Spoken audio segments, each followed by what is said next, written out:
welcome to the May 15th Village of Woodbury Planning Board meeting. I ask that you please rise for the Pledge of Allegiance. Where's the flag?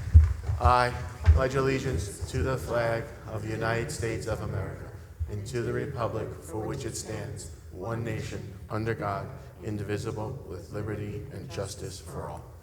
Please take your seats. Okay, again, you are at the Village of Woodbury Planning Board meeting for May 15th. We're going to skip the acceptance of the minutes. They just came out, so I want everybody to have a chance to review them. Before we get on to regular business, the June 19th meeting falls on a federal holiday, so I'm looking to reschedule that to June 26th. I've checked with the consultants, they're okay. Is the board okay with the 26th? Yes. Okay, so I'll offer a motion to reschedule the 6/19 meeting to 6/26. Second, any questions? All in favor? Aye. Okay. First item on the agenda, Hartman 88 Jefferson, review and discuss draft resolution for A&B and ridge preservation of a proposed two-story addition to an existing single-family dwelling. Said property is located at 88 Jefferson Street in Highland Mills and is known as the Village of Woodbury Tax Map, Section 240, Block 1, Lot 9. All right. We don't have any other than to exempt from the moratorium. I think we're good on all this, right? Yeah, we can just go to the rest. The findings on page 4, I just wanted to. Okay, we'll do. All right, so the board has had a copy of the draft resolution, correct? Yes. Okay, so start off with all our fun stuff. On page 4, we're getting to the findings. The planning board hereby approves the above noted plans, illustrations, and materials submitted by the applicant in conjunction with this finding. The planning board has determined, in accordance with Village Code 31013B7B, that a requirement of Village Code 31013, ridge preservation, for the applicant to be submitted a photo simulation is hereby waived, as a structure affected will not be visible from the designated view quarter. This application is exempt from the moratorium created by Local Law 5 of 2022 moratorium, as it is an application, ARB site plan, special permit, and building permit approved as necessary for any new building construction, renovation, or expansion of an existing building, or change of use or intensity of use that would result in increased water uses less than or equal to 220 gallons per day. And proof of such increase has been provided to the building department, water department, and village clerk, which may be referred to the village engineer, which, yes. The applicant herein has demonstrated to the satisfaction of the village, water department, and village engineer that there's no increase in use of water with this application. And then we get into specific conditions. No building permit shall be issued authorizing construction of structures inconsistent with the architectural rendering submitted to and approved by the Architectural Review Board as part of this approval, nor shall any certificate of occupancy issue for any structures constructed except in conformance with such renderings. Any deviations from such renderings will require further planning board review. This approval shall be subject to this ZBA decision dated January 11, 2024, and the satisfaction of all conditions contained therein. The color of the addition and trim shall be consistent from the front of the house to the rear of the new addition. The mikveh approved herein cannot be used with as a shul.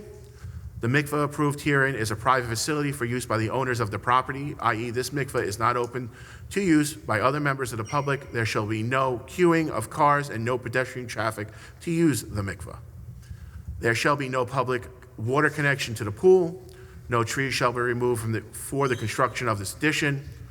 All new windows shall be constructed of or coated with non-reflective material or anti-reflection window film will be applied to any new low E windows installed. Prior to the signings of the renderings, the applicant shall comply with the memorandum of the village engineer dated March 15, 2024 to the satisfaction of the village engineer. This approval is additionally conditioned upon the applicant delivering prior to the issuance of any building permit proof that the copy of the final approved plans have been filed with the Orange County Department of Public Works, or proof that such filing is not required. I'll offer a motion to accept the draft resolution as read. A second. Any questions? All in favor? Aye. Next item, Eckstein, 19 Lake. Review and discuss draft resolution for ARB and ridge preservation for proposed demolition and reconstruction of a new single-family dwelling. Said property is located at 19 Lake Street in Highland Mills and is known as the Village of Woodbury Tax Map, Section 216, Block 5, Lot 27.3. Good evening, sir. Good evening. My name is Joel Eckstein. I'm here for the applicant of 19 Lake. We are proposing to demolish the existing house and building a new house in it, a 5-bedroom house. We were at the board here previously, and we submitted additional materials requested, and we're here to continue on with it. Okay. Anybody have any questions for the applicant? Natalie, I know you had just a few things. So council has prepared a draft resolution for your consideration this evening. Our remaining comments that are listed in our memo can mostly be handled as part of the plan signing process. But really quickly, I'll just give you a quick overview. There's discrepancies in the gross floor area listed on the ARB form in the plan that should be resolved. You had a discussion at your last meeting about the sidewalks. We've asked the applicant to identify the material of the proposed sidewalks on the site plan to memorialize that discussion. Plans require adjustment to clarify tree removal. The survey should be signed by the preparer. Section, block, and lot number should be added to the plan, and as well as a revision date. And then otherwise, our memo lists conditions, recommended conditions of your action, which have been incorporated into the resolution. So that's all we have. Thank you. Any questions for Natalie from the board? No.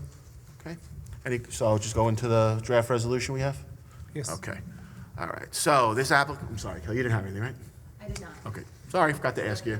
I put my stuff in the resolution, so. This application is exempt from the moratorium created by local law number 5 of 2022, moratorium, as it is an application, ARB site plan, special permit, and building permit approval as necessary for any new building construction, renovation, or expansion of an existing building, or change of use in intensity or use that would result in an increase in water usage less than or equal to 220 gallons per day.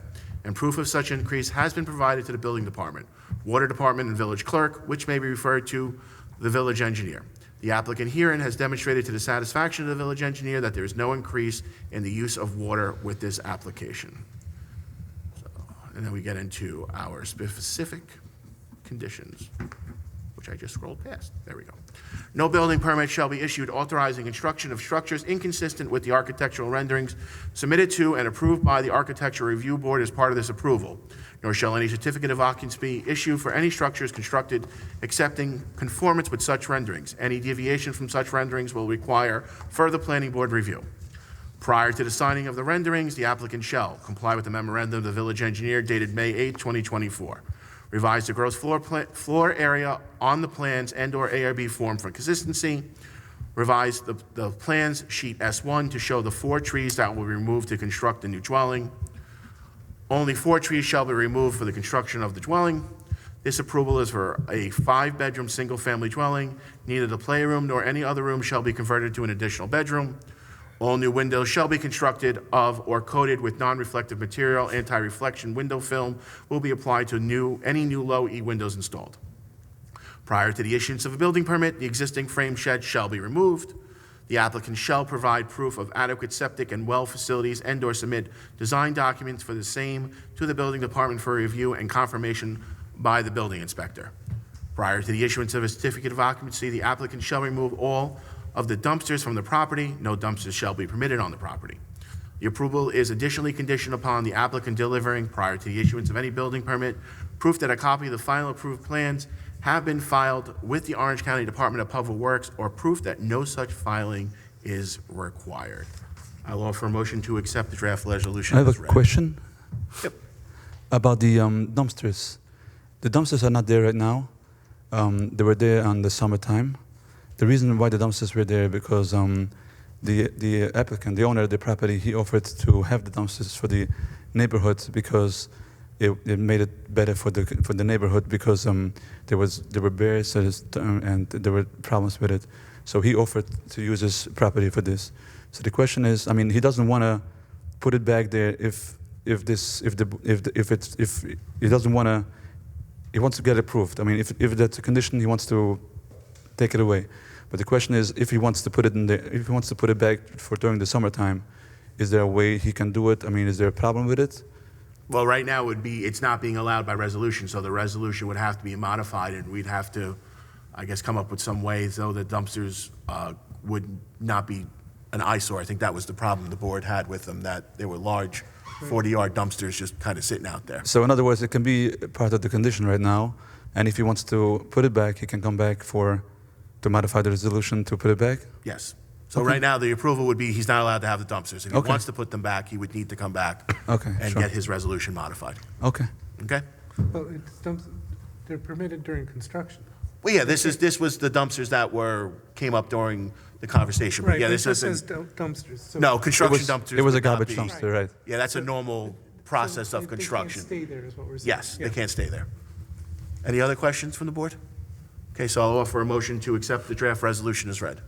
Second. Second, any questions? I really want to ask that questions. All in favor? Aye. Okay. Next item on the agenda. Can I? Thank you. You're welcome, sir. Valley Seafood, review and discuss secret for the site plan, special permit, and area of a mixed-use building. Said property is located 30 Valley Avenue in Central Valley and is known on the Village of Woodbury tax maps as Section 230, Block 6, Lot 2. Hello, board members. Good evening, sir. Good to be back. We were last Need month. your name? David Nimatko with the architectural firm working on the project. We were before the zoning board last month to seek a variance in lot area. As you remember, we're proposing 2 apartments on the second floor, which requires 22,000 square feet of lot area. We have 21,200, which requires an 800 square foot variance. I believe at the zoning board meeting, it seemed to be a minimal impact. So we were sent back to the planning board to continue with the seeker process to see what could be done to bring that to a conclusion. And our hope is to go back to the zoning board to seek that variance. We did address the last set of comments from H2M. They were from January. As you see, we have it in our cover letter dated May 1st. So we did address the zoning, parking, ADA details that were brought up. We also addressed the utilities and provided the water bills that were requested. In addition to that, we did a rendering of the building to show the zoning board and the planning board what's initially being proposed. We modified the site plans. Those revised site plans are in your possession. I believe we've answered all comments to date. Fortuitously, we received SHPO at the very last minute, to say the least, and I believe council has, and I want to thank also Kelly for following up so diligently with everything, so we had our documents together. Thank you, sir. Any questions for the applicant? No? Start with Phil. Good evening. Philip Greeley. We have our letter from May 9th, 5 comments. So the parking spaces at the southerly end of the property, they're the angled spaces, so there's some typical dimensions that are shown, but the last 2 parking spaces seem to not be adequate. They would overhang the property line and also extend into the street past the curb line. So I think those dimensions have to be checked and verified, and if those spaces don't fit, then maybe you could get a parallel space there in addition to the other 2 angled spaces. The other comments really focus on some signing. The sidewalk system is on the west side of Valley Avenue. So if you're going to have residents here, getting them to cross at an appropriate spot, whether or not we need a crosswalk or at least some signing. There were previously some improvements that were identified, striping improvements at the intersection south of here. I don't think those have been completed. I think those would have to be done just to kind of control traffic coming from the south on, through this area. In terms of the truck turning diagrams, they are provided showing how the box truck would get to and from those areas. We need to have some verification of the operations. Are there going to be any larger vehicles that would be delivering here?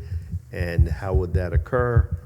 And then also, I think the refuse pickup needs to be looked at in terms of those turning tracks. I didn't see a separate turning track for that. And I think those are the main items. Thank you. Questions for Phil? No? Ally? Oh, sorry. Can I get a copy of that letter? I'll send it right now. Thanks. You know, useful. As if by magic, right? So, as David mentioned, the application is before the ZBA, and they can't make a decision until seeker is resolved. Kelly circulated a Part 2 and 3 EAF for your review. As far as our comments on the revised plans, we've noted that the applicant should dimension the height of the proposed building after the second-story addition. Technically, the application complies with the code that permits 2 stories, but you would like to typically consider this under your ARB and for ESO purposes. Understanding that there are other threshold issues on parking that Phil raised, our memo notes that there's an ADA stall shown in an area designated as parking for delivery vans. So we think that's an error, but at least one ADA stall is required for compliance with regulatory standards. Previously, the applicant requested several waivers from your typical site plan requirements. Those are listed in our memo. We generally agree with the waivers that are requested due to the existing conditions of the site and also the applicability associated with this action. With respect to water and sewer, the applicant provided 1 year's worth of water bills for the proposed use. That proposed use is expected to remain. The application has been revised since their last submission from 2 one-bedroom apartments to 2 two-bedroom apartments. So the increase in water and sewer as part of the proposed use is 440 gallons per day. And accordingly, they would be subject to the moratorium as we understand it. The projected water and sewer demand form should be updated to reflect the 2 bedrooms for each apartment. We've also recommended in our memo that you discuss with Phil whether or not any signage would be appropriate for the loading dock. So perhaps that can be reviewed at the next meeting. We've suggested bollards be added within the proposed dumpster enclosure to prevent knocking the back wall and damage. The applicant did provide a rendering as shown on the screen here for you to consider ARB. They haven't provided any comparison properties for you to consider, but this is an existing use and the code does allow you to consider ARB in relation to itself, like the structure itself. So that's something that the board can mull over. We did note previously, and it's been kind of a carryover in our memo about right-of-way records and showing easements on the plans. So as it is, the lot extends into the center of Valley Avenue. So we think it would be appropriate for the applicant to offer that portion of the right-of-way for dedication to the village, just to kind of clear up that issue with the lot lines. I think that's something that you can kind of discuss with council, and we can work with the applicant how they would show that on the plans and what the next steps would be. And essentially, I think if the board agrees and council, that could be a condition of any action you take, that they, make a formal request for dedication of that. So again, that would just include the meets and bounds description and showing that portion of the parcel for dedication. Other plan revisions we've recommended are for the applicant to show site improvements needed to provide access to the second-story apartments, as well as provide a detail for the barrier proposed between the railroad and the property. And our only other comment is that a public hearing is required at the appropriate time. Thank you. So Can I have those comments also? I included them. Oh, Oh my thank you. goodness. I am like forethought. Psychic. Well, I figured I'm listening, I'm sitting here, I might as well be helpful, right? So just wanted to piggyback on that request to dedicate the area in the right-of-way. That is something that is consistent with what you've done on other applications, really just to take care of that moving forward so that the records are clear. I did follow up, as Mr. Namatko stated, on a couple of the items from my prior memo, and they were distributed today. So you do have the letter from SHPO, and you did get an updated entity disclosure form. I wanted to review with you the draft SEAF Part 2, and I'll go over why I suggested certain responses. Per my usual practice, the little arrow on the right means a small impact, means a potential small impact rather than no. And there were a couple. So the first is, will the proposed action create a material conflict with an adopted land use plan or zoning regulations? I said small impact because obviously area variances are required. The second is, will the proposed action result in a change in the use or intensity of use of land? And I said that I made that a small impact because the change in land use, is consistent in size with the surrounding development patterns. It doesn't really introduce a new land use to the area. There's residential there too. Or create a need for new transportation, water, or wastewater infrastructure, eliminate any important habitats, and handles all stormwater runoff on site without existing infrastructure. That's one of the standards from the DEC. Skip down to number 7, A and B. Will the proposed action impact existing public or private water supplies or public and private wastewater treatment utilities? I put that as both of them as potential small impacts because there are increased uses on the property, which will increase the use of water and sewer. Number 8 is, will the proposed action impair the character or quality of important historic, archaeological, architectural, or aesthetic resources? So initially I had this as a small impact because it was noted as being located in or adjacent to an area that's designated as sensitive for archaeological sites. However, it's not really disturbing any additional land. And a further, however, is they got a sign-off letter from SHPO saying, no, there's none here. And the last one is, will the proposed action result in an adverse change to natural resources, for example, wetlands, water bodies, groundwater, air quality, flora, and fauna? Said potential small impact. They're not really disturbing wetlands. I don't think they're really removing trees. However, the northern long-eared bat is noted on the DEC mapper as being in the area, so I think anything that you do should include that tree clearing restriction just in case. Just in case a shagbark, hickory, or whatever pops up on the site. Yeah, I mean, for that one, the site is devoid of any foliage right now, so. Yeah, I just want to be careful just in case. I'm telling you, a tree could pop up tomorrow, and I want you guys to be covered. And then for the part 3, I said that there was no question in part 2 that was answered, moderate to large impact may occur. So I don't know if the board had any questions or comments. Questions or feedback for Kelly on the part 2 or 3?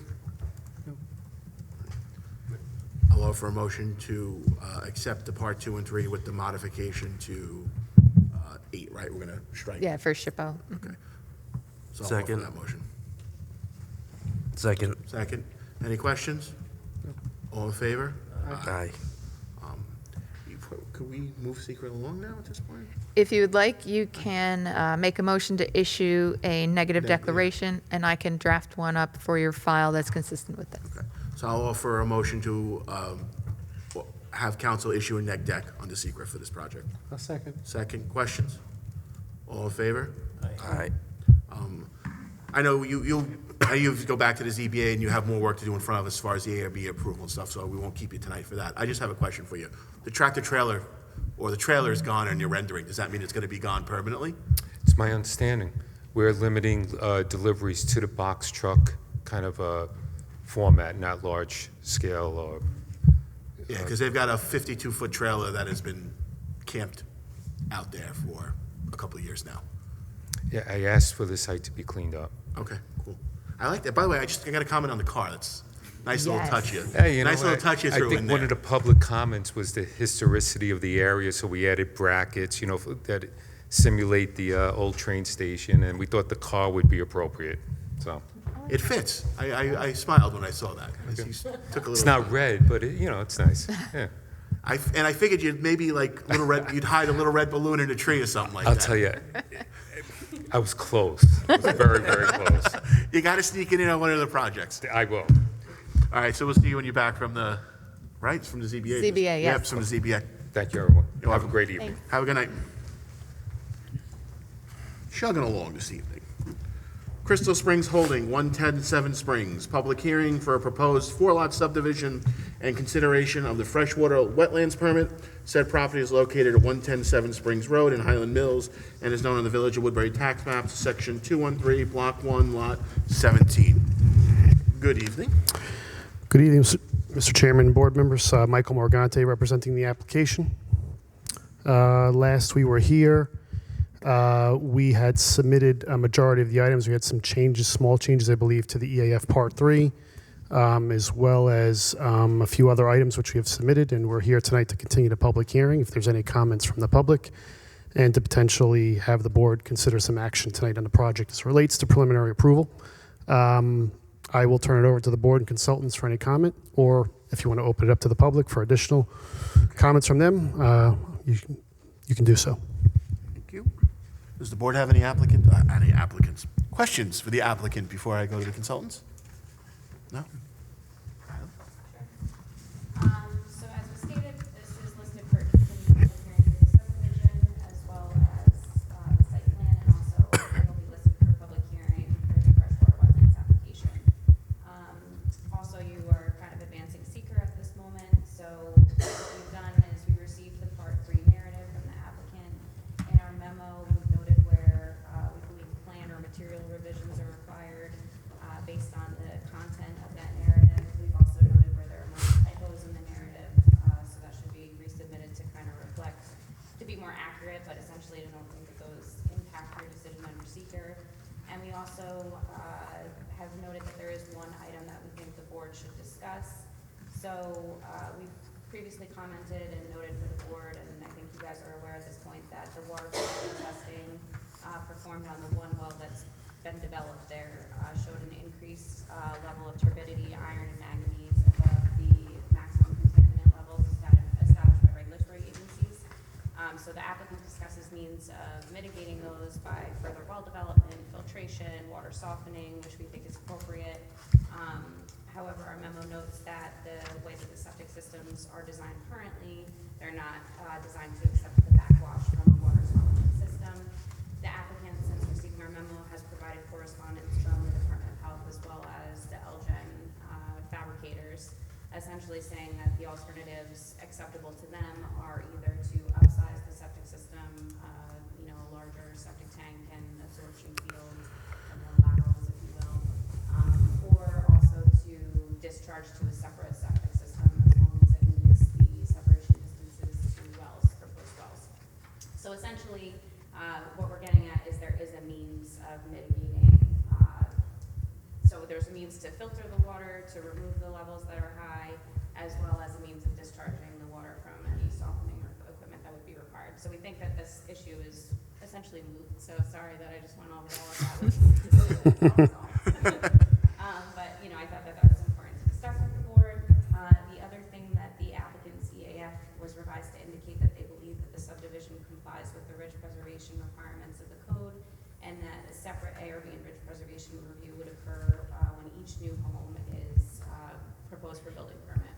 So I'm not sure if you guys have discussed this already and decided that that's how you want to handle this application, but the alternative is that you would see some kind of materials ARB for the subdivision is proposed now, and then alternatively, if there were changes from what is proposed now, they would have to come back to the board for amendments similar to Timber Trail that you're reviewing. Otherwise, we had comments on the wetlands application. Those are relatively minor, but the material should be updated for accuracy in a future submission. After the public hearing for the wetlands application, the board can consider any reasonable conditions of the permit that you authorize. So, we've just suggested that potential conditions would be installation of construction fencing around the wetlands to prevent unauthorized disturbance, adherence to erosion and sediment control plans, and the SWIP. And just so you know, there are provisions in the code that have to be part of that permit. For instance, posting the permit on site and inspections. Also, we wanted to raise that county planning has responded on the application as part of the GML referral. Our memo summarizes the comments from the county and kind of discusses the information that the board has already considered related to them. Also, we have noted where plan revisions could be made to satisfy the county comments. And one of the things that I think is important for the board to consider, and again, I apologize if this was resolved while I was away, is whether or not the board will waive the requirement for a tree survey for this application. So the county planning has raised that is something that the board could require, essentially locating those trees that are greater than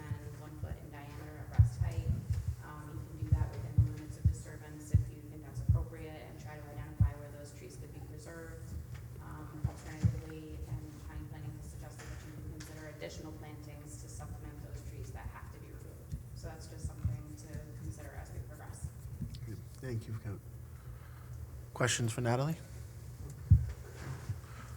I think, why do I feel like we've talked about with Ridge Pres and ARB that you were looking to just locate the houses for now, and then the applicant would come in once they wanted to start the build, right? Is Yeah, that- correct. These are not spec homes. So, the lots will be sold, is my understanding. So when each individual homeowner is ready for a building permit, I think it's more appropriate that the ARB and Ridge Preservation portion of this is done at that point. Otherwise, we're going to do it twice because there's no way that we can guarantee whatever we propose right now will be what that prospective homeowner will want at that time.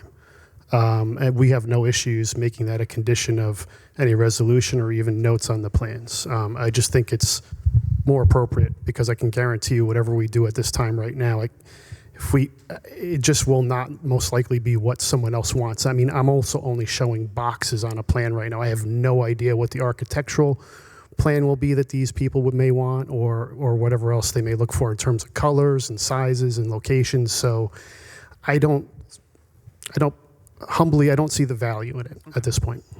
I can tell you, Mr. Chairman, that I did note in my list of potential conditions, whenever this moves forward, that you did discuss that the approval would be subject to ARB and Ridge Preservation for each lot. Okay. Although, saying that, I should also say it's also subject to review by the Environmental Conservation Commission, because this is, again, one of those few lots that hasn't been touched. And we could handle, as far as the tree survey, couldn't we handle that as part of each individual lot review, or? I think you can, because this is really just changing lines on a map. Right. And then if we specifically call it out here, unless there's any that are located in the area of the road. However, I think you've redesigned that road in accordance with discussions with the highway superintendent, unless I'm incorrect, to be in a location where you were satisfied with it. So I don't think you'd be looking to preserve trees in that. No, I know Small we've area talked about with either. ESOs and just the highway a few times about the roads, snow push-offs and stuff like that, so I don't know if we would want to, but as long as we can handle as far as the tree survey with each lot, I think we should, I at least think we should do that and not do it, because like he said, there's conceptual boxes on a plan right now. And I take no exception to that, but I would note we kept our limits of clearing to only what's necessary for the house, the septic system, and the driveway. It's very evident on the plans, and I thought we had discussed us adhering to that limits of disturbance with construction fencing so that it's visible in the field and everybody knows what the actual limits of clearing will be.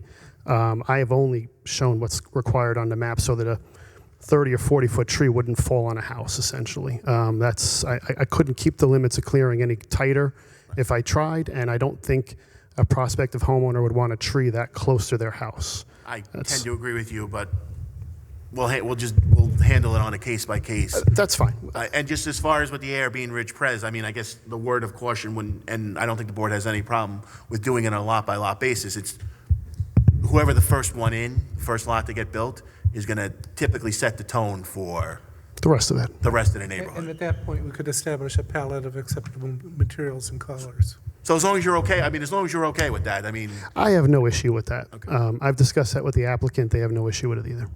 kind of like a buyer beware thing. just kinda- Agreed, yes. Yeah. Very good. Now, if the septic systems have to be made larger for the backwashing, Natalie, how would that impact the design that he has now?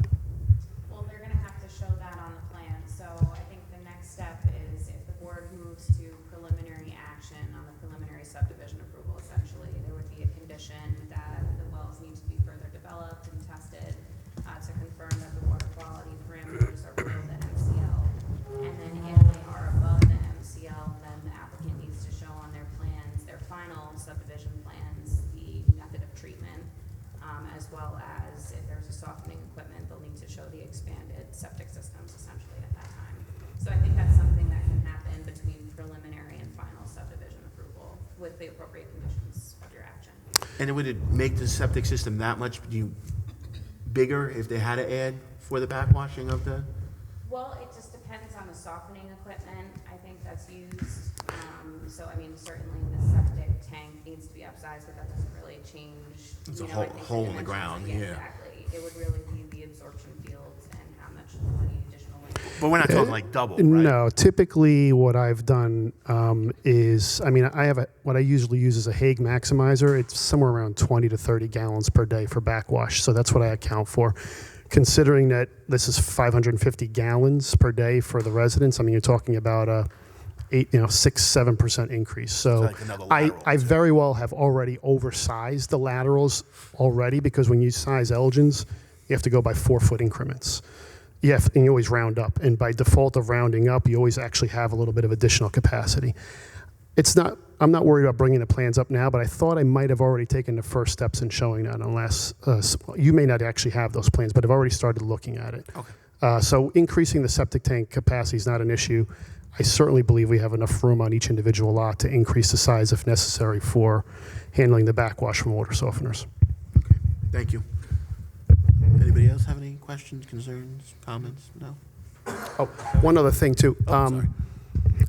Since we still have to do the water quality sampling for the other 3 lots, we'll continue to, like as Natalie had mentioned, develop the wells. So as we've continued to pump, the wells have actually produced clearer and water with better water quality. So if those wells later on end up showing that it's not required, we will not need to provide it. But if they do, I do believe we have the capacity for it on each lot. Okay, thank you. So in terms of seeker, as was stated, the applicant did provide an updated, expanded Part 3. If you recall, they had submitted a very detailed, very thorough EAF Part 3, but it had been missing 2 items at your last meeting. It was missing a response to question 4, and it was missing a response to question 9A.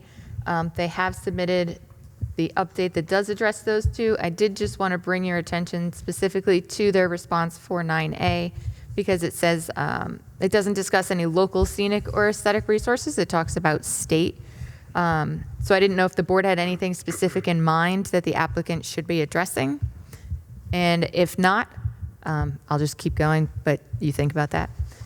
So seeker does need to be completed prior to the opening of a public hearing on this application. We did open it last month, but it just needs to be completed prior to the close of the public hearing. But it can be accomplished the same day as the public hearing. This is also a public hearing on the freshwater wetlands permit, as Natalie said. And I did prepare for you a draft, very lengthy, but not the longest one you've ever seen, negative declaration for your consideration if you had no further comments or need any further information from the applicant in that regard. Thank you, Kelly. Does anybody have any input as far as 9A or the impact statement? No? No? Rich, you good too? I'm good. Okay. All right. So we can issue the neg deck for this then, right? Yep. Okay. All right, so I'll offer a motion to issue a negative declaration on the secret for this application. Can I get a second? Second. Second, questions? All in favor? Aye. And the one that's in the form in front of you, correct? Yes. Okay, thank you. Okay, so now we can open both public hearings at the same time, right? Yes. Okay. Yep.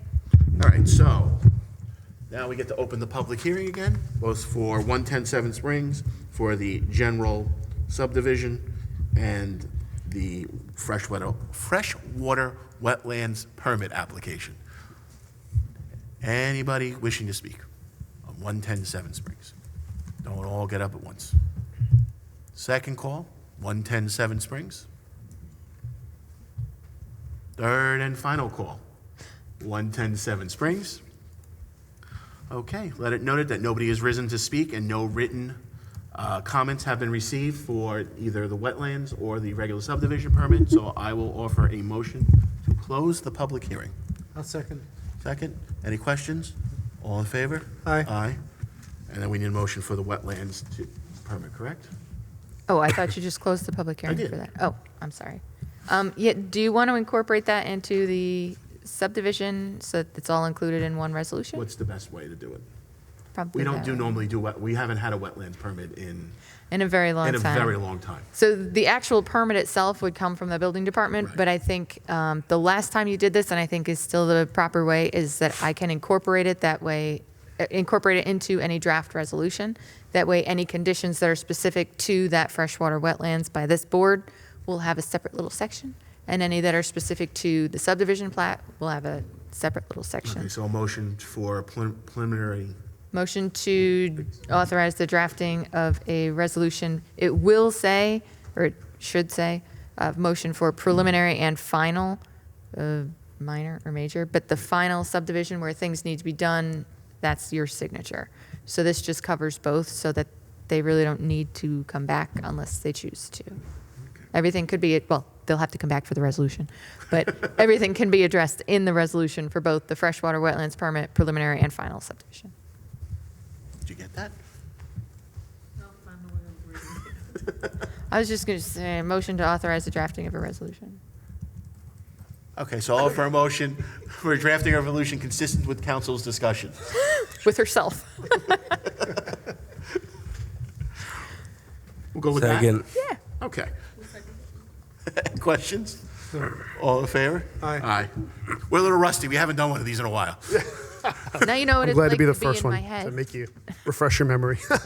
And by the way, I liked David's, your comments with him, but I liked the last meeting I was here with the car that was reflected in the window. That has to be one in those renderings, if you remember that. Yes, That was a good one. yeah. I want to throw that out there. Don't forget that. When It you guys doesn't are- beat the one that had the car parked in the living room. That's the one I'm talking about. Yeah. Yeah. So when you guys are going for your top 10 at the end of the year, make sure that that one's in there. See, we do pay attention to what's going on. Even I do when it's not my application. All right. You're Yeah. good. all set? So Yes, we'll so- see you. Have a good night. Thank you for your Take time, care. everybody. Thank All right. you. That was funny. What's up? I said that was funny. All right, Woodbury Cafe and Deli, review and discuss proposed cafe and deli located in an existing structure, formerly Dunkin' Donuts, at a service station. Said property is located 124 Route 32 in Central Valley and is known as the Village of Woodbury Tax Maps, Section 226-1-80.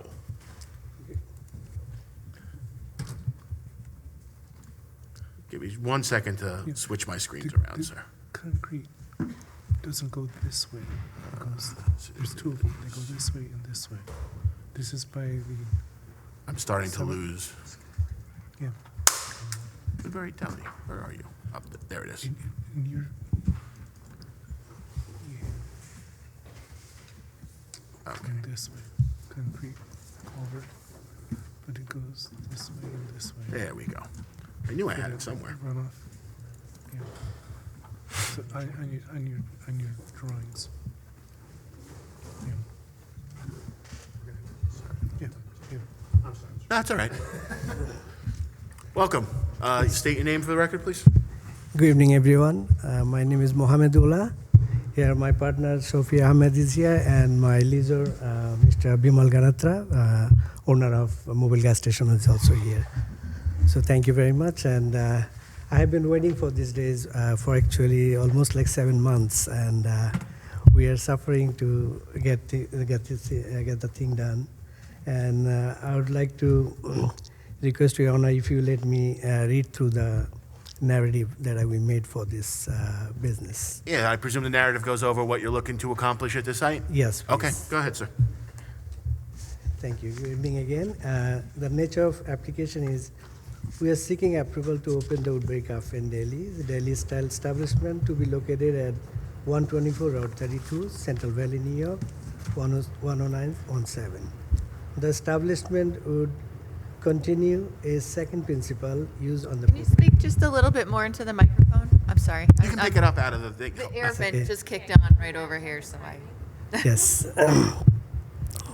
Okay. I'm sorry to interrupt you. Okay.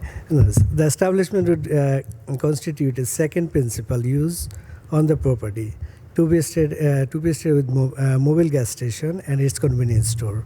The existing mobile station operates as a convenience store with fuel sales. Woodbury Cafe and Deli will occupy the space formerly held by Dunkin' Donut for over a decade with minimal modifications.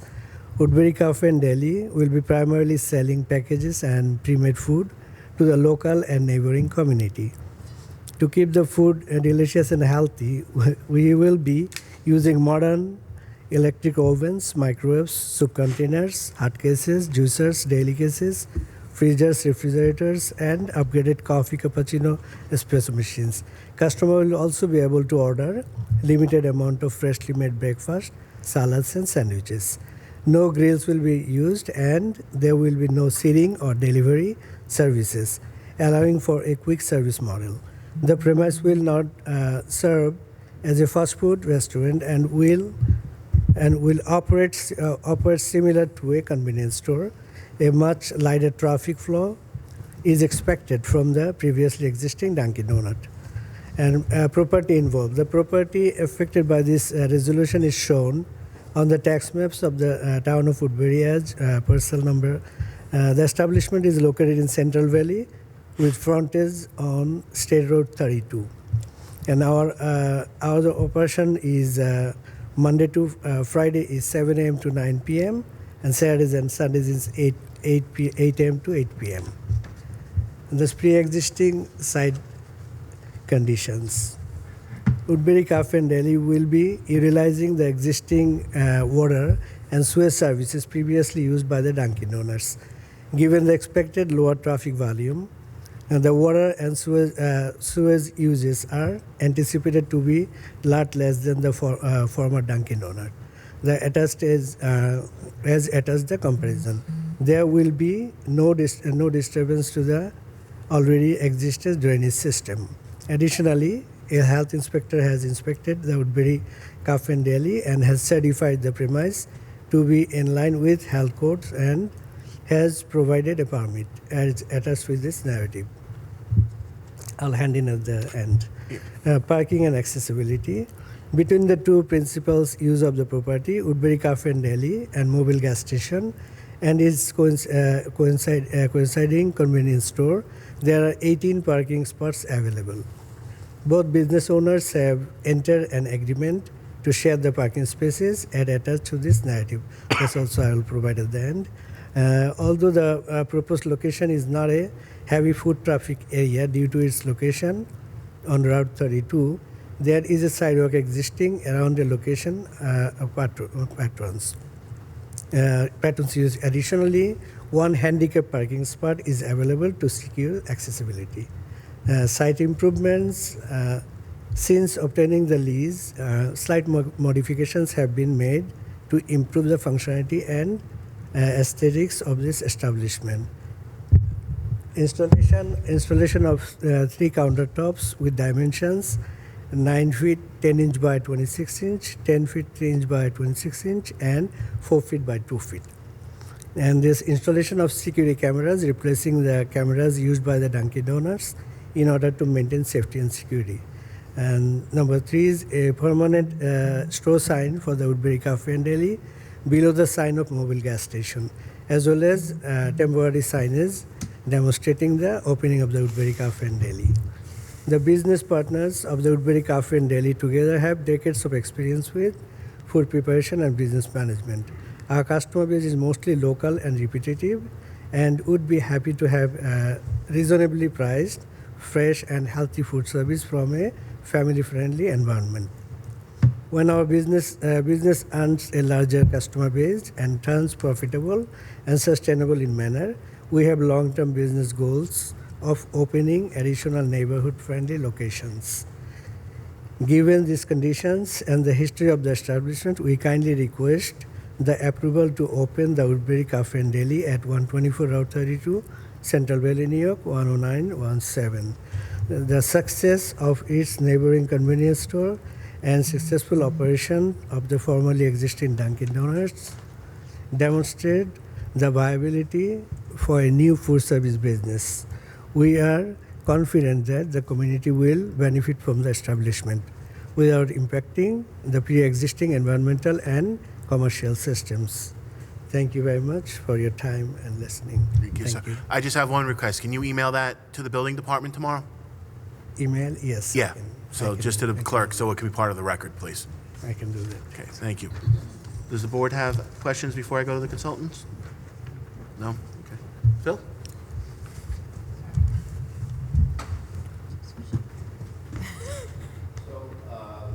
Philip, really, we have a memorandum dated May 7th, and we have 10 questions, 10 areas that need to be addressed.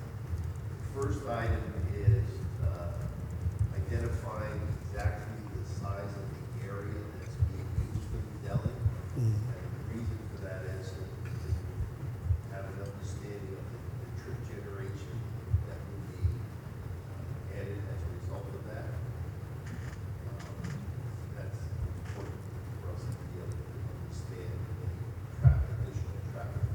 Yes, but this location was for last more than a decade. It was used by the Dunkin' Donut, and they never have the problem. It is a huge business, Dunkin' Donut. We are having a small daily over there, so You'll see these comments and you can. yes, like We just wanted to know okay, what sir. the area is. Okay, Not be an issue, but by yes. knowing the exact square footage, we can calculate that. And if you haven't reviewed or received either of these either of these memos, reach out to the building department tomorrow when you send that, and they can provide it to you as well.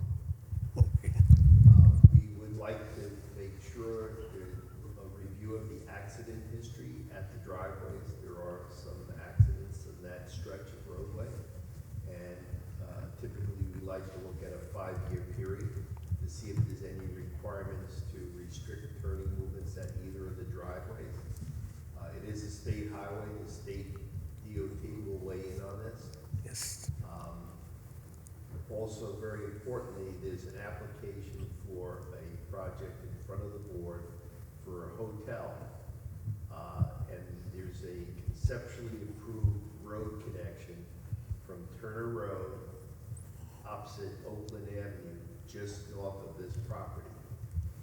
And part of that review is that they would provide an easement to the mobile parcel to allow a connection to that roadway.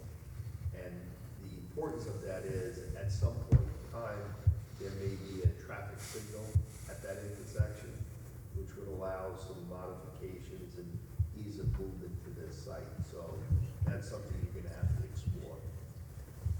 On the survey and the site plan that was submitted, on the north side of the property, there's an area there that we use for storage. So if you're on the top right-hand side of the building where you show those parking spaces, that area there, we want to have a clarification of what that was being used for, and, you know, I don't think it reflects, you know, those spaces that are there.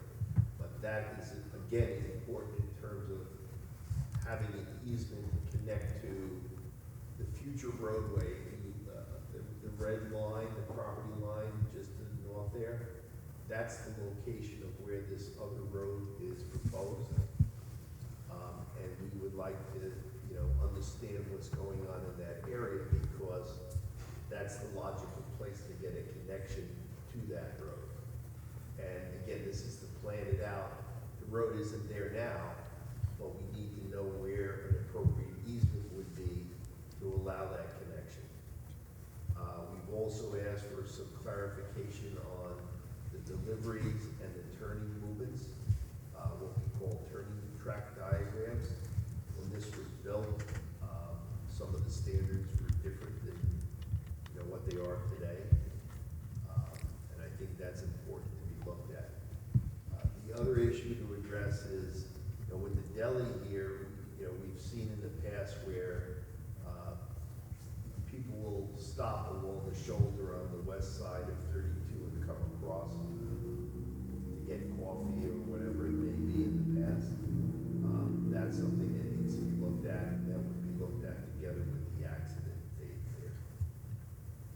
So these are all spelled out in my memo. I think it's important for the planning board to be able to see this as it relates to this adjacent roadway in the future. So I think once we get those addressed, we can provide more input to the board.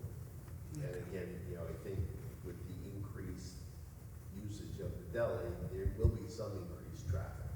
But if you can get us the square footage so we can get an understanding of what that might be. Questions for Phil? Okay. Natalie? Mr. Ula, I think have you received a copy of our memo?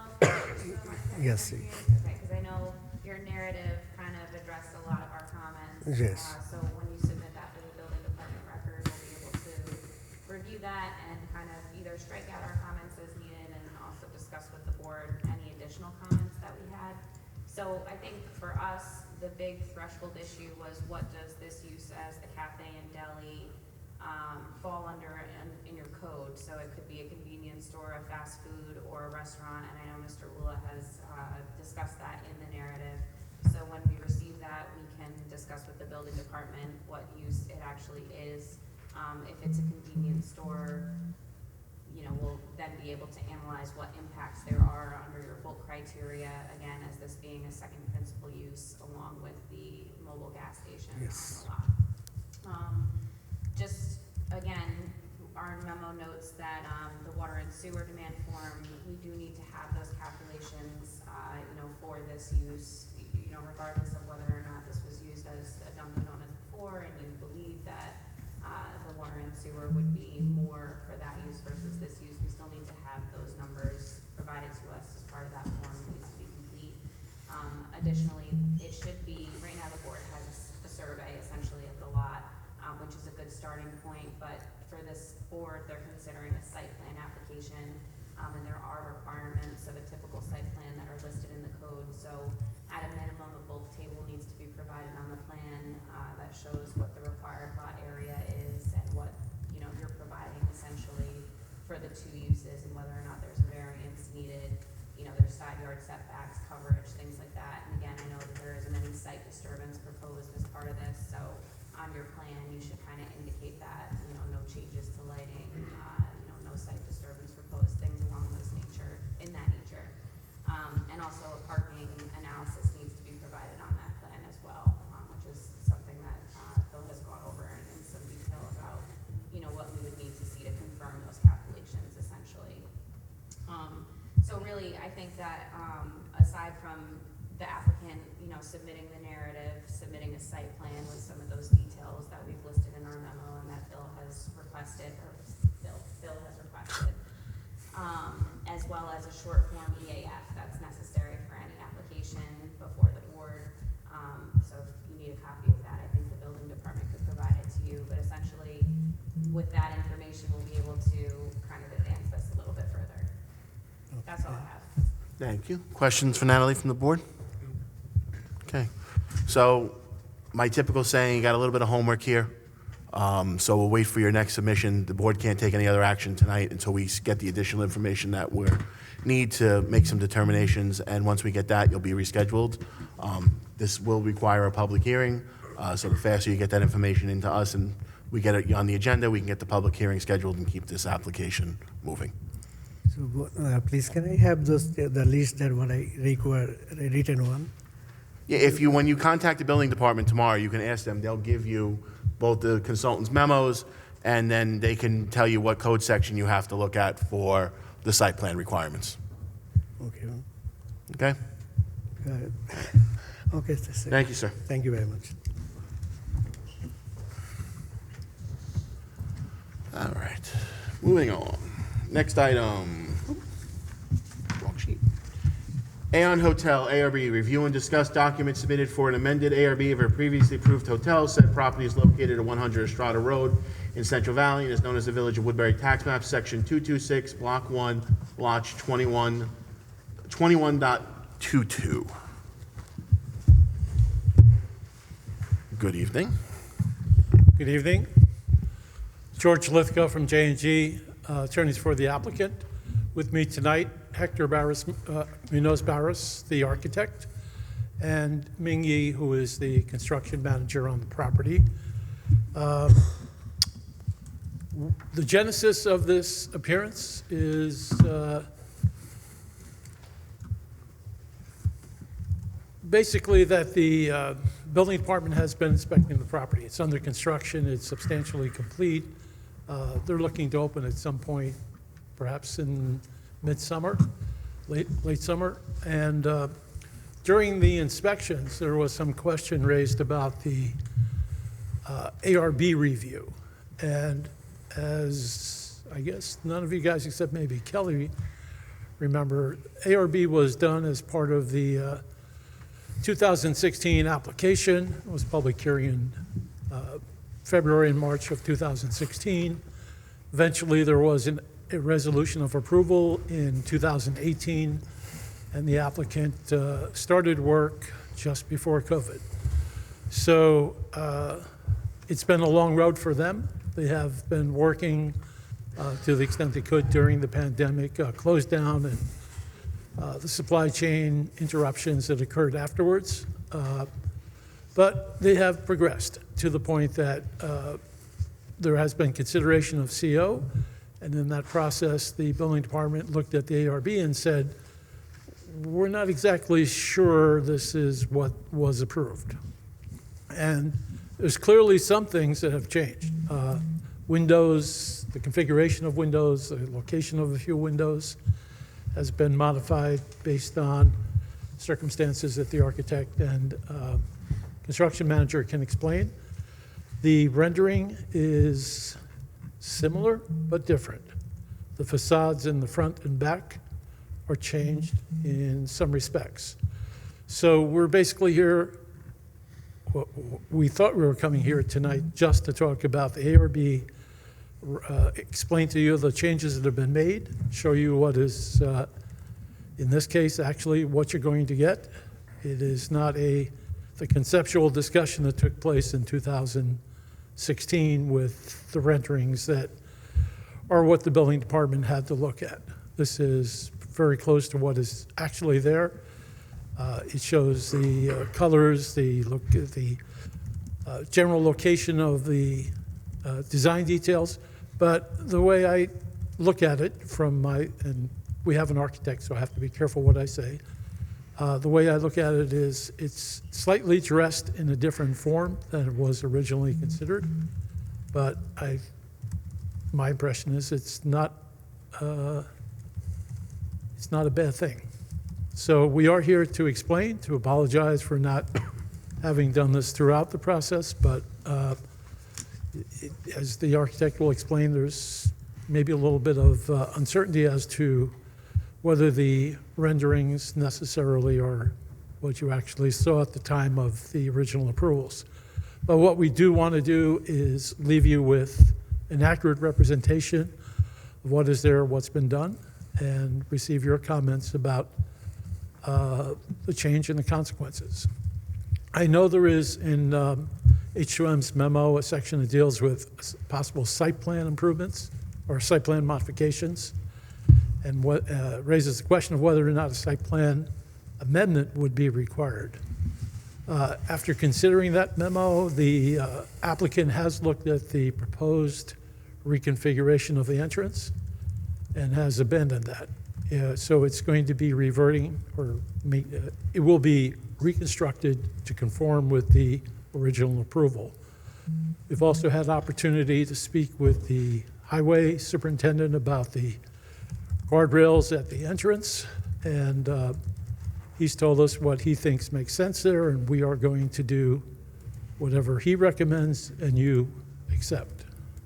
If we can discuss that, but what I'd like to do is allow the architect to make the presentation about ARB issues, what has been done, what's been changed, and why, and then separate that to the extent as possible from the site plan review and do that as a follow-up to explain. If that's agreeable with the board, I'll let the architect. Actually, before you step away, Mr. Litko, I'd like to make two comments. One, the original rendering has my signature on it. I'm the one that signed it, so it is what was presented to the board and what this board approved. So it is not a conceptual drawing.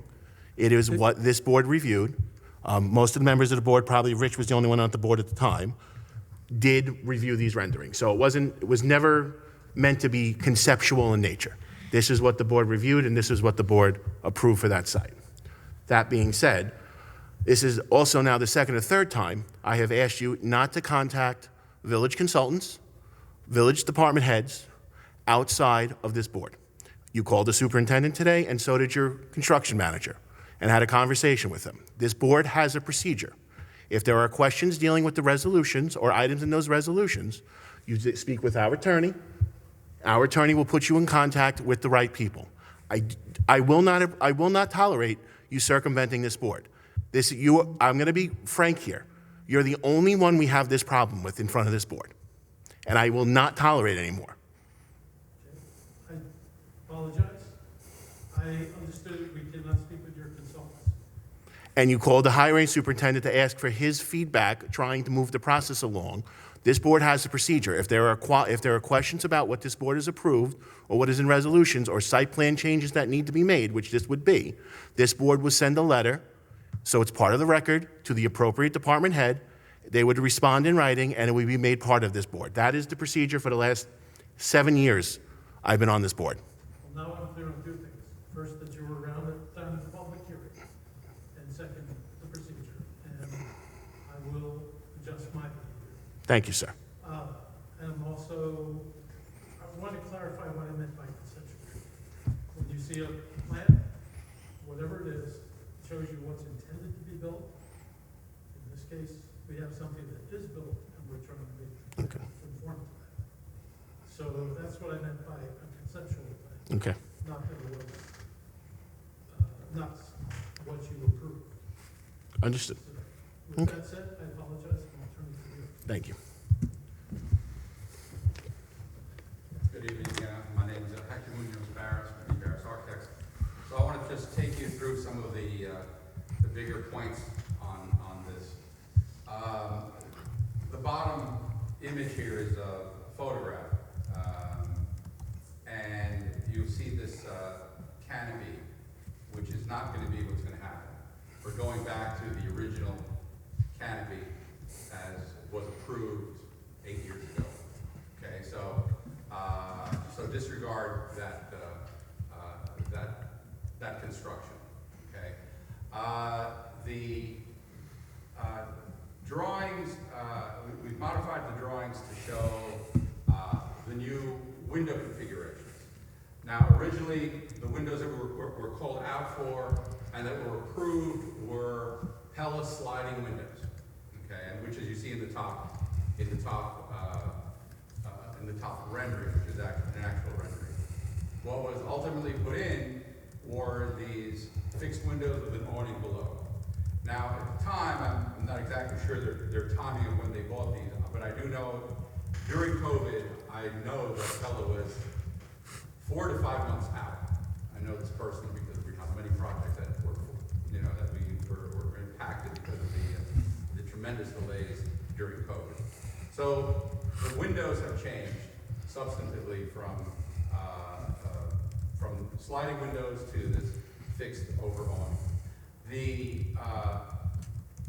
The disposition of the building, the footprint is exactly the same, and I believe that we did have take a survey of the foundation when it was built. So it's easy enough to confirm that the foundation, i.e. the building, is the exact same footprint that it was. That's a simple matter of just looking at and comparing them. So that should be a simple point. The materials and the way that the building has changed, as you can see, the entryway, the entryway lobby, where that up here where there were originally windows, there aren't any windows anymore. Okay, the configuration. Excuse me. Excuse me. Yes. We can't see what you're pointing to. So please take. If you take the microphone out of the Take the holder, microphone and you can go back to use that this one. I go to that one. Yeah. Yes. Then we can all see that one. Well, maybe can see I that? can see it. I like this high-tech thing, though. I've never been to that. I'm trying. When we first started it, Putting up a board. he zooms in. We moved into the 90s. The 90s is good. Music wasn't great, but okay. Originally we had these the windows up. That was leading up. I was in the lobby area, and again, that's no longer here. Again, the canopy is going to be here the way we've had it, but not this. And these windows are not in here. Also, you've got a bit of a change in the disposition of the different materials. So where we had more brick, now we've got less brick. We've got more, we have more stucco. We have similar stone at the base the way the original approvals were done. So the detailing is fairly close to what we were doing up and through here. And again, they have simplified some of the detail. Okay? So, But you said that the footprint was the same, yes. but the corner of the building doesn't look the same between the rendition and the picture. It is, yeah, there's a change here, but the plans, is there a plan, do you have a plan? We sent a plan. Yeah, hold on. I may have it with me. Give me 1 second. Again, the rendering, you're right, is different. The plans, though, that we submitted, I believe are exactly the same. And again,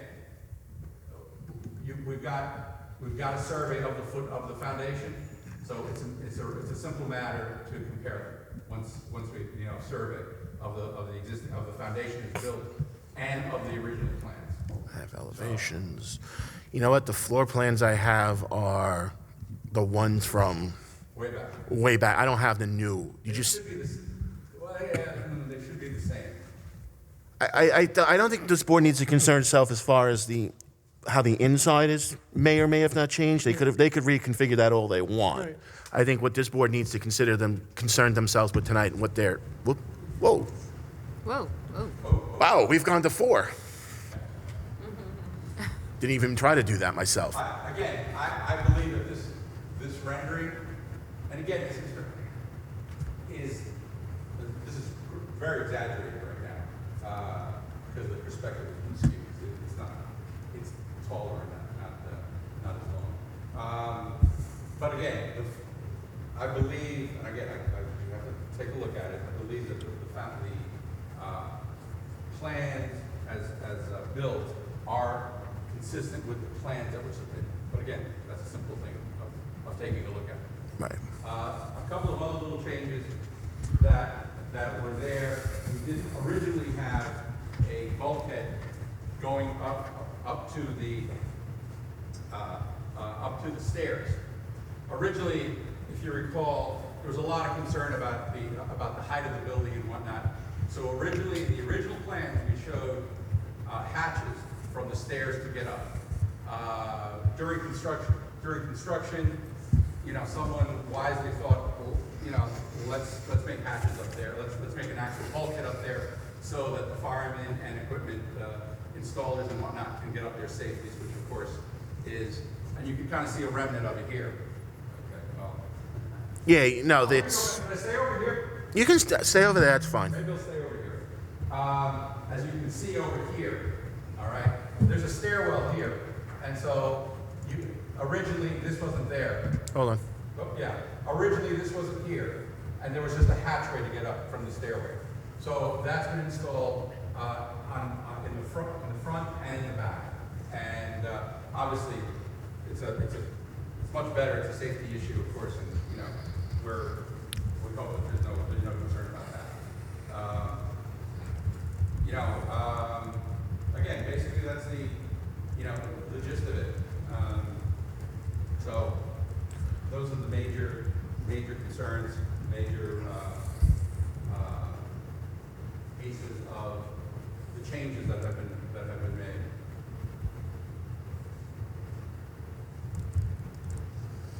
So, what happened? Because in the original floor plans, what happened to the rooms and stuff that we hear? Those rooms just don't, or those. The first floor was a lobby area, if I remember correctly. Yeah, this area here. This is a lobby. That's the lobby area. But these were rooms, right? Where? I'm sorry. Were you looking at? These on the original plans. These were rooms, if I remember the floor plans correctly.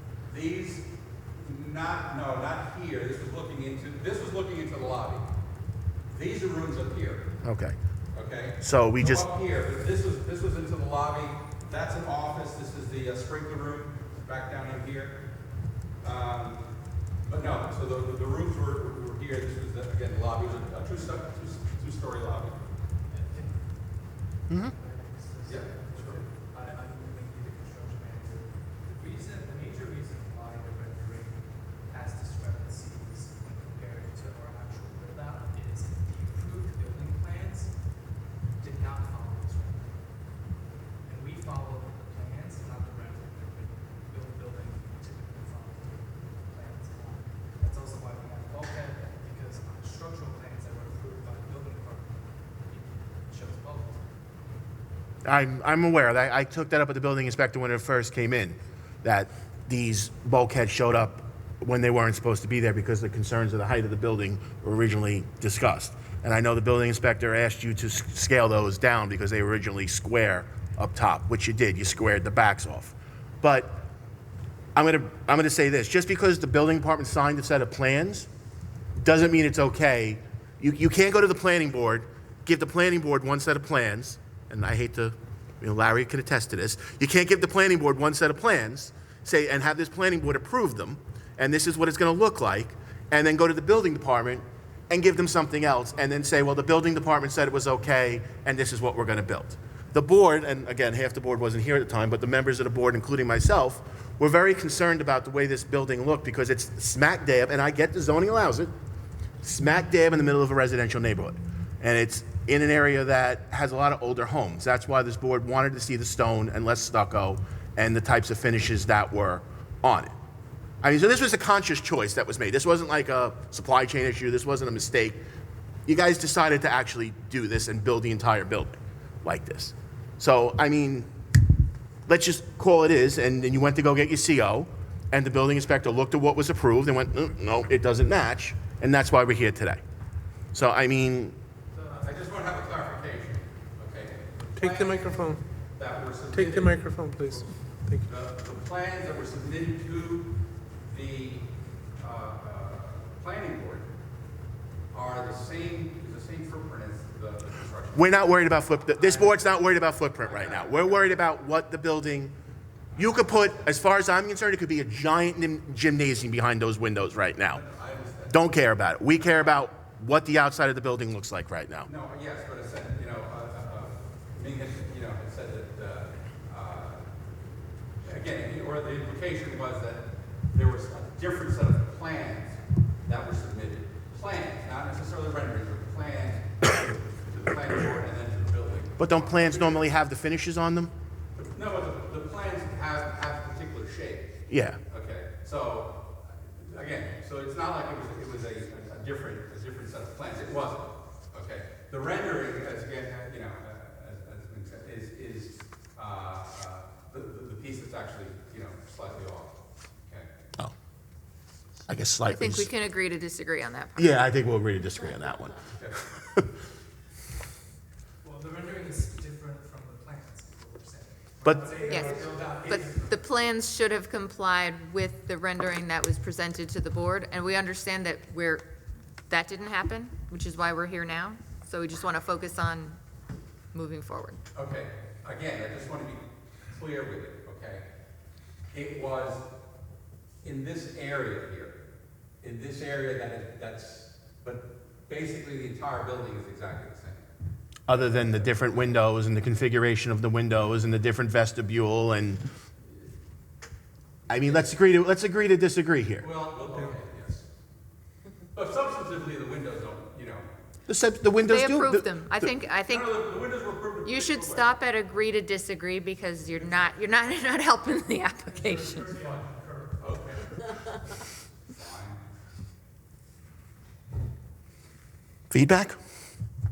Yeah, I mean, I was here and I remember the public comment and the people that lived in that area. There were a lot of people that actually came out for this one. They were expecting what looks on the top. They thought that was gonna be built, the picture on the top. Yeah. And if I was living across the street, looking at the one on the bottom, I would come back to the board and say, this is not what was presented in the beginning. No. And I don't disagree with you. I think the board, There was a lot of public It- participation. it was one of the more heavily attended public hearings for a commercial building, which meant the community had a lot of feeling, and this board took those feelings into consideration and said, okay, this is the most harmonious design that's going to fit into the neighborhood because of the styles of the homes and the styles of the buildings around there. I know you've got an excavating place across the street, but you still have homes that were built in the early 1900s on that block as well, and right next door to it. So, I mean, to me, it's too much stucco. The peach, I know you're going to tell me it's a corporate color. We had this conversation with Marriott, who wanted to put a hotel down the street. they changed the color to fit into the architecture of the neighborhood it was going in and the rest of the development it was going in. So, yeah, no, the way on the bottom, it doesn't fit. It doesn't belong. It's not what should be there. Aesthetically, I don't think it looks good. Evan, anything? No, I agree with all the board members have said. It's quite drastic, the change. So, I think at the very least, right, the stucco on the 3 windows has to go to some other form of finish, right? And it's like a monolithic It's very piece. stark. Okay, there you go. What is the board? Oh, Evan's Are wheels are you turning. saying the This spot down here oh yeah, is, yeah. I mean, there and First thing there, you it's see. just, It's the first thing you see. first thing you coming see into coming down the block. It's like, It doesn't look like a hotel. no. It looks like I'll be honest, it looks like a storage building, not a hotel. So what would the board like? And then the same thing here. We have more stucco on the right where we were anticipating brick. To me, the stucco is a modern commercial, belongs out on 32, 87, 17, doesn't belong on Estrada Road.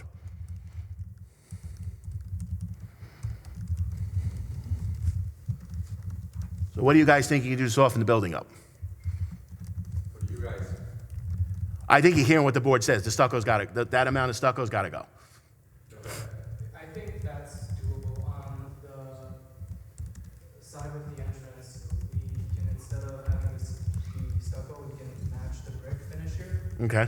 Brick finish, match that. Who's got the microphone? For Yeah. this, for this monolithic white stucco portion,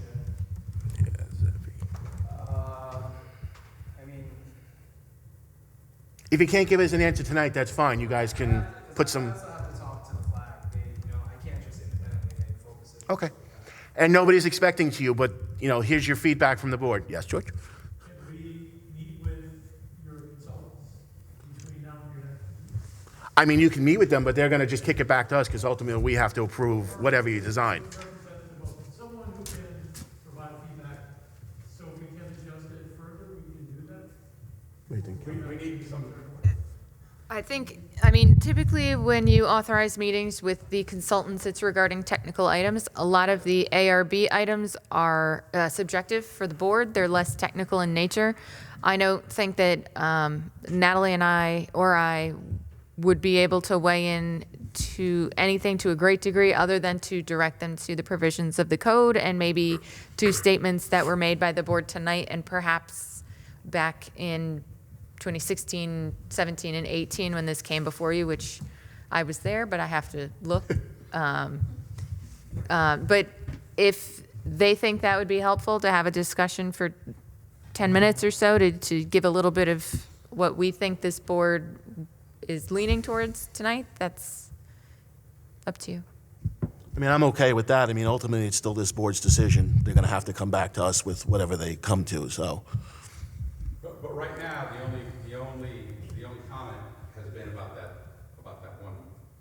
I mean, do you want me to tell you the fact that the air conditioner is sticking out the window too is an eyesore? I mean, again, it looks, God, I don't know how to say it. It looks like cheap almost when the units are hanging out the window. This is what They're not hanging out, they're flush. they're flush, but you see the air conditioning units down. Which is what you see in almost 90% of motels. How did we initially miss that then? And, Because so, you had lentils, and that on the original drawing, and those all went away. So that's a drastic change. again, how do you want us to address it?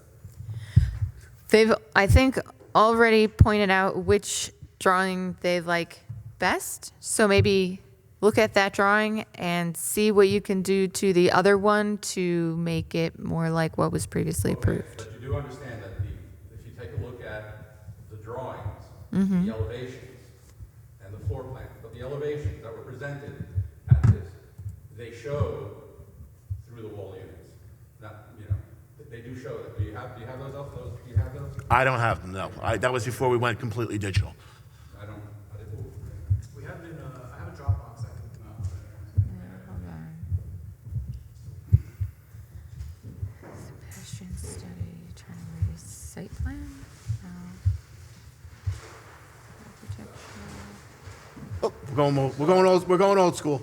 Can we do this? Yeah. Can we do it this way? Yeah. Oh, I do have them. All right, Okay. so these were the plans, and you can find them. These were the approved Yeah, I just pulled them up. elevations. Okay, and as you Okay. can see, the elevations, as an example, okay, we've got the units, the venting through the wall. So you do see that there. So, again, it's a situation. I don't necessarily see that. Where are you?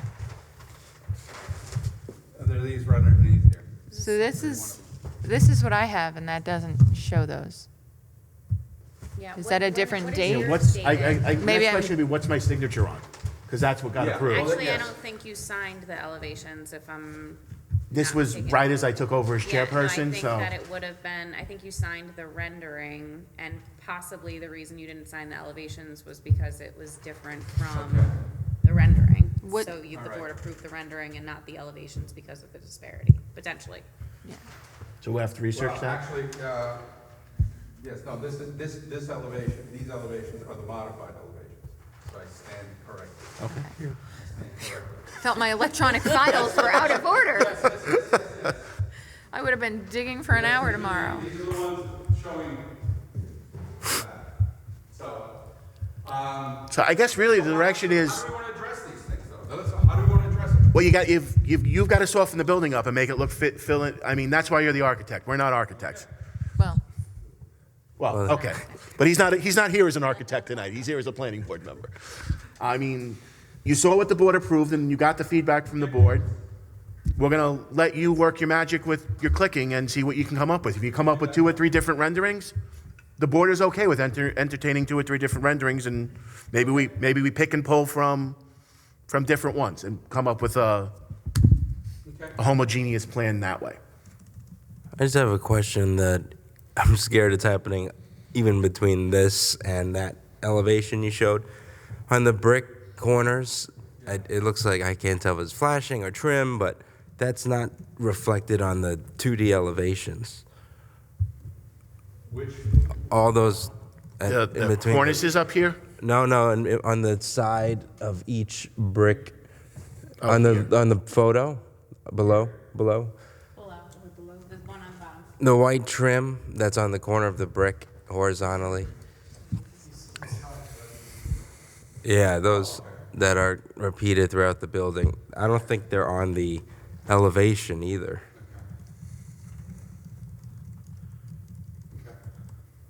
I'm just curious, why did they take out the windows from the front and the back? I mean, that would bring in sunlight to the lobby, correct? Why did they not put windows there? I mean, it doesn't look aesthetically like a hotel, you know what I mean? Looking at the top picture versus the bottom. I mean,